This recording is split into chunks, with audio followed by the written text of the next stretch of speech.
Donald Trump is in Flint, Michigan tonight, where he just finished an event they called a town hall, basically just a hosted rally where he only took heavily curated questions. The person in charge of keeping him on message was his former press secretary, Sarah Huckabee Sanders, who's the governor of Arkansas, but I don't know. Despite Michigan going for Trump by just over 10,000 votes in 2016, the state has been arguably one of the most successful areas of Democratic resurgence in the MAGA era, governed now by a Democratic trifecta since the 2022 midterms.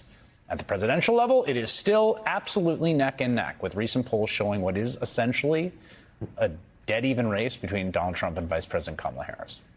Michigan's Governor Gretchen Whitmer has been a big part of the state's resurgent Democratic Party.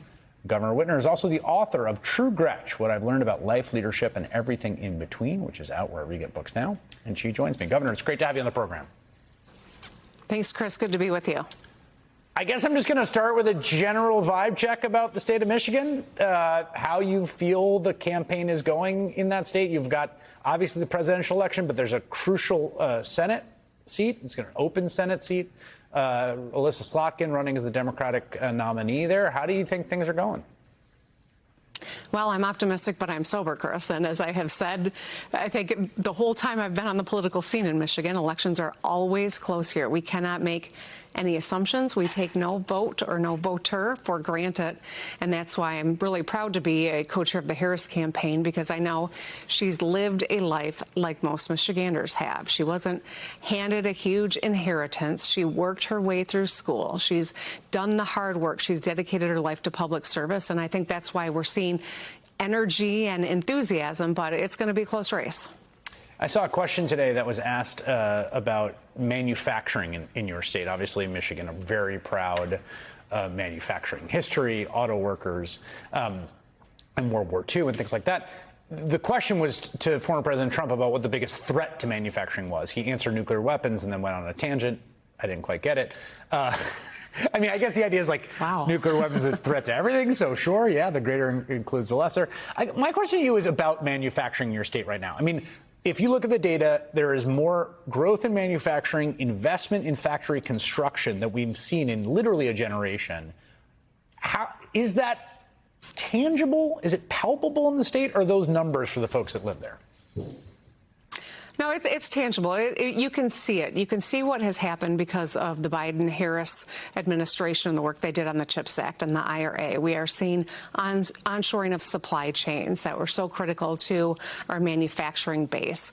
We're doing a lot of it here in Michigan. We do it better than anyone else, and we're out competing the world when it comes to, chips and, clean energy, batteries, et cetera. So this is all thanks to, by the way, the Biden-Harris administration, which got it done.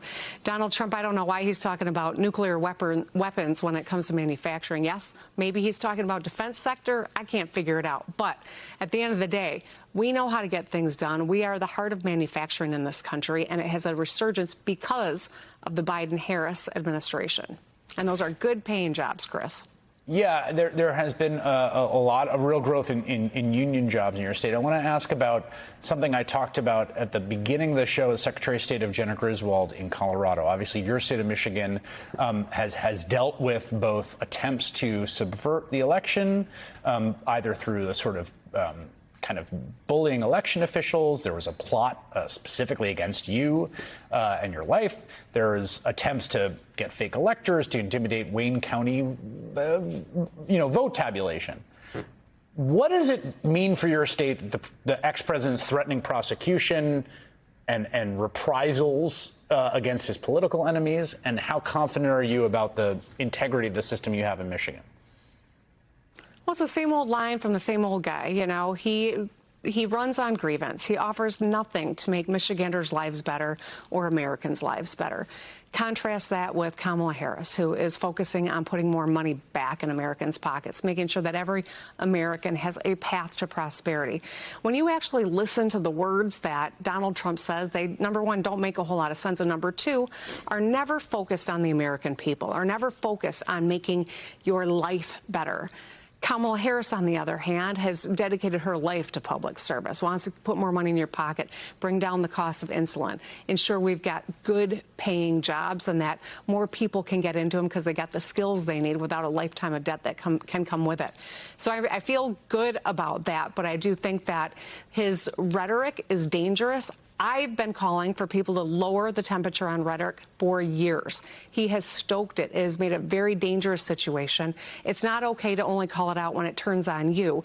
We've got to all stand against this ugliness that has become a regular part of political campaigns where people threaten their political opponents and can threaten their lives at the same time. And it's unacceptable.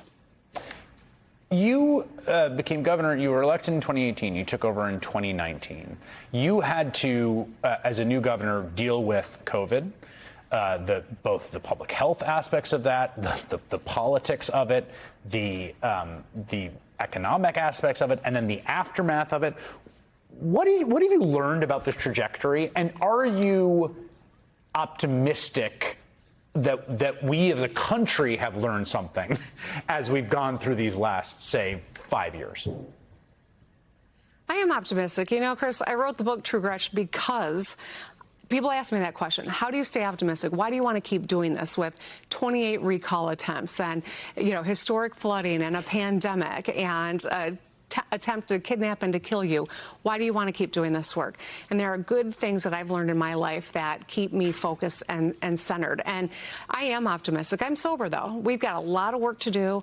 There is no question that this is going to be a close election with high stakes, whether it's our individual ability to make our own decisions about our bodies or our ability to ensure that our kids have got a climate that will sustain their lives and livelihoods for generations to come. And so I'm optimistic, but I'm sober, and that's why I'm doing the work.